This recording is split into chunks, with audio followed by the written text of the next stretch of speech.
मैं डॉक्टर देवेंद्र कुमार मिश्र, सहायक professor, JLS college, Majhwalia, west Champaran, department of history.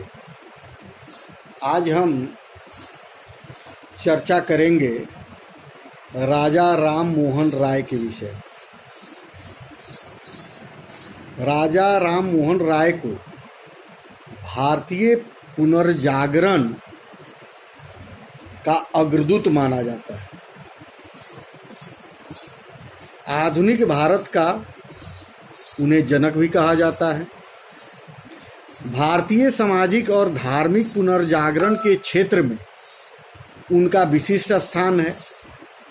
वे ब्रह्म समाज के संस्थापक, भारतीय भाषाई प्रेस के प्रवर्तक, जन जागरण और सामाजिक सुधार आंदोलन के प्रणेता तथा बंगाल में नव जागरण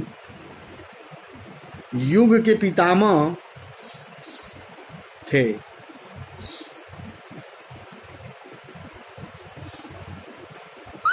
आप सभी जानते हैं कि राजा राम मोहन राय भारत में सती प्रथा को समाप्त करने का कानून अंग्रेजों द्वारा बनवाया। अभी नए युग में जो प्रथा है, सती प्रथा थी क्या? जब कोई भी पुरुष का देहांत होता था और उसको जलाया जाता था, उसी के साथ उसकी पत्नी को उसकी चिता पर जिंदा जला दिया जाता था।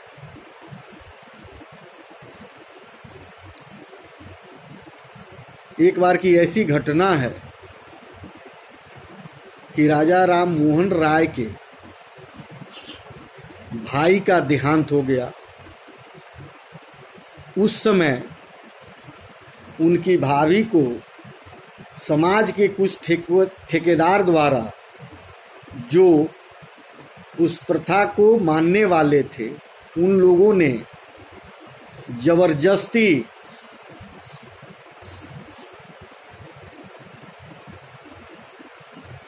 उनको आग में जिंदा जला दिया। इससे राजा राम मोहन राय काफ़ी दुखी हुए। उस समय वो विदेश में थे। आने के बाद उन्होंने यहाँ की व्यवस्था में परिवर्तन लाने के लिए आंदोलन शुरू किया। इनका जन्म बंगाल के एक ब्राह्मण परिवार में हुआ था। बहुत ही कम उम्र में, लगभग 15 वर्ष की आयु में ही ये बंगाली, संस्कृत, अरबी तथा फारसी भाषा का ज्ञान हो गया था। इन्होंने क्या किया, अभी संक्षिप्त में इसको बताते हैं, फिर विस्तार से इस पर चर्चा करेंगे। इन्होंने ब्रह्म समाज की स्थापना की। इन्होंने संवाद कौमुदी नामक मैगजीन निकाला। भाभी के सती होने के पश्चात महिलाओं के दर्द के प्रति इनको एहसास हुआ।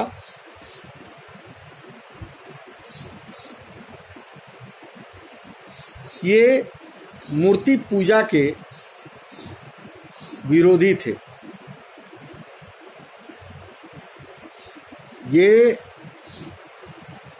स्वयं 3 विवाह किए हुए थे।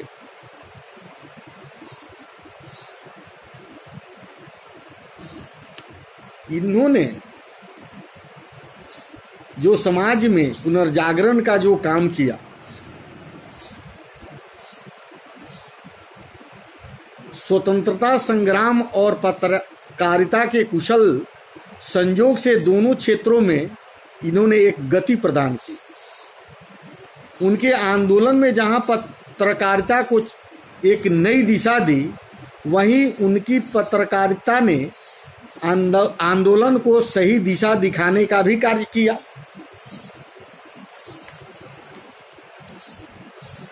राजा राम मोहन राय की दूरदर्शिता, वैचारिकता के सैकड़ों उदाहरण इतिहास के पन्नों में दर्ज है।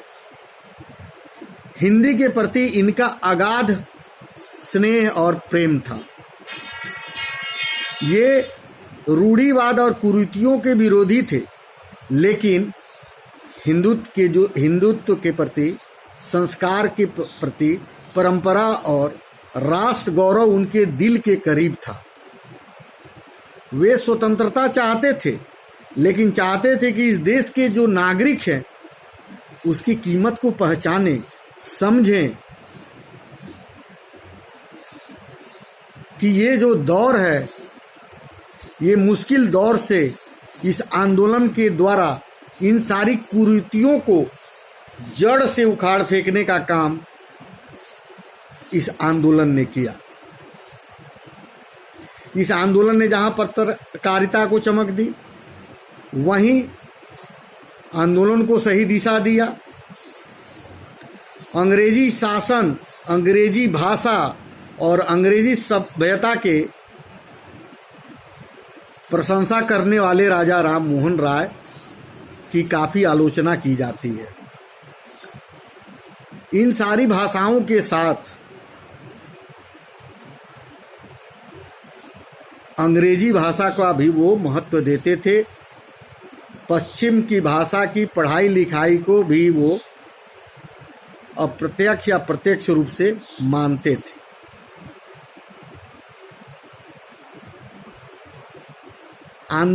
भारतीय स्वतंत्रता के आंदोलन में इन्होंने कोई प्रत्यक्ष रूप से भाग नहीं लिया।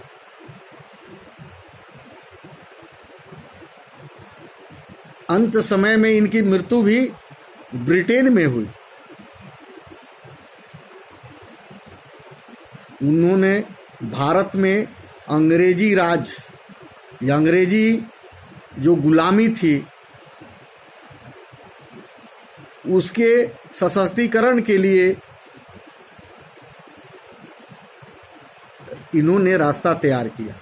वे अंग्रेजों की कूटनीति को समझ नहीं सके और भारतीय जनता को सही दिशा या मार्गदर्शन नहीं कर सके। इनका जो शुरुआती जीवन जो था, राजा राम मोहन राय का, इनका जन्म 22 मई 1772 को बंगाल के हुगली जिले के राधानगर गांव में हुआ था। पिता का नाम रमाकांत राय एवं माता का नाम तारनी देवी था। उनके पर पितामह कृष्णचंद्र बनर्जी बंगाल के नवाब की सेवा में थे। उन्हें राय की उपाधि प्राप्त थी। ब्रिटिश शासकों के समक्ष दिल्ली के मुगल सम्राट की स्थिति स्पष्ट करने के कारण सम्राट ने उन्हें राजा की उपाधि से विभूषित किया था। प्रतिभा के धनी राजा राम मोहन राय बहुभाषा के ज्ञानी थे, ज्ञाता थे। उन्हें बंगला, पूर्व में भी मैंने इसकी चर्चा की है, फारसी, अरबी, संस्कृत, हिंदी, अंग्रेजी, ग्रीक, फ्रेंच, लैटिन आदि अनेक भाषाओं का अच्छा ज्ञान था। इन भाषाओं में वे अपने भावों को कुशलता से अभिव्यक्त करने की क्षमता भी रखते थे। वैष्णव भक्त परिवार के होने के बावजूद राजा राम मोहन राय की आस्था अन्य धर्मों में भी समान रूप से थी। वेद एवं उपनिषदों में प्रतिपादित एकेश्वरवाद में आस्था रखने वाले राजा जी ने इस्लाम धर्म का गहन अध्ययन किया। ये अपने भारतीय संस्कृति को तो मानते थे, लेकिन इनका मूर्ति पूजा में विश्वास नहीं था। एक अंग्रेजी पत्र में लिखा था कि राजा राम मोहन राय को गवर्नर जनरल बना देना चाहिए, क्योंकि वे हिंदू हैं, न मुसलमान हैं, न ईसाई हैं। ऐसी स्थिति में वे निष्पक्षता से गवर्नर जनरल का कार्यभार संभाल सकते हैं। ये कहना अतिशयोक्ति न होगी कि राजा राम मोहन राय केवल हिंदू पुनरुत्थान के प्रतीक नहीं थे, अपितु सच्चे अर्थ में वे धर्म निरपेक्षवादी थे। 1802 में उन्होंने एकेश्वरवाद के समर्थन में फारसी भाषा में तुफरल विल विमादीन नामक पुस्तक की रचना की। इस पुस्तक की भूमिका उन्होंने अरबी भाषा में लिखी। 1816 में उनकी पुस्तक वेदांत सार का प्रकाशन हुआ, जिसके माध्यम से उन्होंने ईश्वरवाद और कर्मकांड की घोर आलोचना की। जो पूजा पद्धति थी, जो कर्मकांड की पद्धति थी, उसके वो विरोधी थे। जीविकोपार्जन हेतु रंगपुर में ईस्ट इंडिया के अधीन इन्होंने नौकरी किए और बाद में रंगपुर की कलेक्ट्री में दीवान बन गए। उस समय दो अलग जाति में विवाह अंतर जातीय विवाह कहलाता था। इसके बावजूद इन्होंने शादी की। उन्होंने अपना जीवन में 3 शादियां की। इनकी पहली शादी बहुत ही कम उम्र में हुई थी। उस समय बाल विवाह की प्रथा थी। इन्होंने बाल विवाह का भी विरोध किया, सती प्रथा का भी विरोध किया, और इन्होंने दूसरी शादी भी की और इनका साथ लंबे समय तक नहीं निभा सके। इन दोनों के 2 पुत्र राधा प्रसाद और राम प्रसाद थे। तत्पश्चात उन्होंने उमा देवी से शादी की। उन्होंने इसका साथ उम्र भर दिया। जो तीसरी शादी हुई उमा नाम की लड़की से, उमा देवी से, उससे जीवन पर्यंत उनका संबंध रहा। 27 सितंबर 1833 को राजा राम मोहन राय का इंग्लैंड में निधन हो गया। राजा बहुमुखी प्रतिभा के इंसान थे, बहु प्रतिभाशाली व्यक्तित्व के धनी थे। इनमें हमेशा कुछ नया करने और सीखने की ललक बनी रहती थी। इनका प्रारंभिक शिक्षा इनके गांव पर ही हुआ, जहां इन्हें बंगला भाषा का ज्ञान प्राप्त हुआ। इसके बाद राय उस शिक्षा के लिए पटना चले गए। पटना मतलब बिहार। यहाँ से उन्होंने अरबी और फारसी में 2 भाषा का ज्ञान हासिल किया। इसी दरमियान राजा राम मोहन राय की मुलाकात संस्कृत गुरु नंद कुमार से हुई। इनसे उन्हें संस्कृत का ज्ञान प्राप्त हुआ और साथ ही इन्होंने तंत्र मंत्र विद्या का भी ज्ञान लिया। राजा इन सभी भाषाओं के अलावा और भी कई भाषाओं के ज्ञाता थे। राजा राम मोहन राय का जन्म से वैष्णव भक्त होने के बावजूद ये अन्य सभी धर्मों को समान रूप से मानते थे, किंतु अपने धर्म के साथ साथ इन्होंने इस्लाम धर्म का भी अध्ययन बहुत ही गहन तरीके से किया था। इन्होंने तिब्बत जाकर बौद्ध धर्म का अध्ययन किया। लौटने पर विवाह होने के बाद पारिवारिक निर्वाह के लिए ईस्ट इंडिया कंपनी में क्लर्क की नौकरी कर ली। नौकरी के समय अंग्रेजी, लैटिन और ग्रीक भाषाओं का ज्ञान प्राप्त किया। 40 वर्ष की उम्र में नौकरी छोड़कर कलकत्ता में रहकर समाज के सेवा के कार्य में लग गए। इस दिशा में उन्होंने सती प्रथा का विरोध किया, अंधविश्वास का विरोध किया, जबकि स्वयं 3 विवाह किए थे। परंतु बहुविवाह विरोध और जाति प्रथा का विरोध इन्होंने किया। विधवाओं के पुनर्विवाह और पुत्रियों के पिता की संपत्ति दिलवाने की दिशा में भी इन्होंने कार्य किया। उदारवादी दृष्टिकोण के कारण इन्होंने सन 1814 में आत्मीय सभा बनाई, जिसका उद्देश्य ईश्वर एक है का प्रचार था। एक ईश्वर की अवधारणा को स्पष्ट करने के लिए ब्रह्म सभा की स्थापना की जिसे ब्रह्म समाज कर दिया गया। इसमें सभी धर्मों को अच्छी बातों का समावेश था। सती प्रथा का विरोध राजा राम मोहन के जीवन में सबसे बड़ी उपलब्धि थी। सती प्रथा को बंद कराना उन्होंने अपने कठिन प्रयासों से सरकार द्वारा इस कुप्रथा को गैर कानूनी दंडनीय घोषित करवा दिया। उन्होंने इस अमानवीय प्रथा के विरुद्ध निरंतर आंदोलन चलाया। यह आंदोलन समाचार पत्रों, मंच के माध्यमों से चला। इसका विरोध इतना अधिक था कि इस समय पर तो उनका जीवन ही खतरे में आ गया। वे अपने शत्रुओं के हमले से कभी नहीं घबराए। उनके पूर्ण और निरंतर समर्थन का प्रभाव था, जिसके कारण लॉर्ड विलियम बेंटिक 1829 में सती प्रथा को बंद करने के समर्थन में आ गए। जब कट्टर लोगों ने इंग्लैंड की प्रीवियस काउंसिल में प्रार्थना पत्र प्रस्तुत किया, तब उन्होंने भी अपनी प्रगतिशील मित्रों और साथी कार्यकर्ताओं की ओर से ब्रिटिश संसद में अपना विरोधी प्रार्थना पत्र प्रस्तुत किया। उन्होंने प्रसन्नता तो हुई कि प्रीवी काउंसिल ने सती प्रथा के समर्थन में प्रार्थना पत्र को अस्वीकृत कर दिया। सती प्रथा के मिटने से राजा राम मोहन राय संसार के मानवतावादी सुधारकों की सर्वप्रथम कतार में आ गए। राम मोहन राय आधुनिक इतिहास के प्रभावशाली काम किए हैं। वेदांत स्कूल ऑफ फिजियोलॉजी अपने उपनिषद अभ्यास किया था। उन्होंने वैदिक साहित्यों को इंग्लिश में रूपांतर भी किया था। साथ ही ब्रह्म समाज की स्थापना भी उन्होंने ही की थी। भारतीय आधुनिक समाज के निर्माण में ब्रह्म समाज की मुख्य भूमिका रही। सती प्रथा के खिलाफ उन्होंने सफल मोर्चा भी निकाला था। वे भारत से पश्चिम संस्कृति को निकालकर भारतीय संस्कृति को विकसित करना चाहते थे। आधुनिक समाज के निर्माण के लिए उन्होंने कई स्कूलों की स्थापना की थी, ताकि भारत में ज्यादा से ज्यादा लोग शिक्षित हो सके। राजा राम मोहन राय के अत्यंत शिष्ट थे, लेकिन अन्याय के सख्त विरोधी थे।